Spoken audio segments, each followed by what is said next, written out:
Welcome to our lecture online. The next topic we're going to review is the concept of an angle in geometry. And so the basic terms for angles are the word angle, the sides, and the vertex.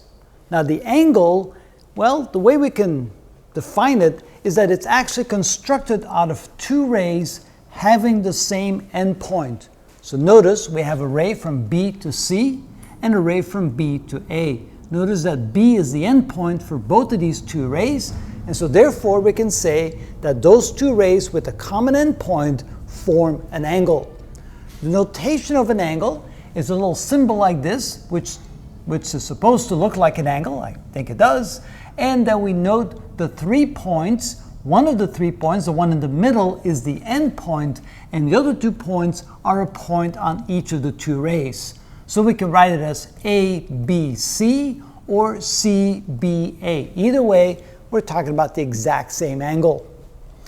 The sides can be defined as saying that the rays are actually the sides of the angle. So we have the ray from B to C and the ray from B to A. The two rays then form the two sides of the angle.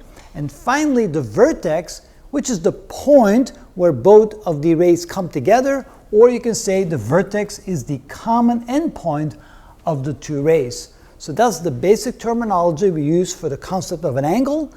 Again, you say, well, an angle, I know what an angle is, but it's good to know the words that they use to define the angle in geometry. And here they are, and that's how we define them.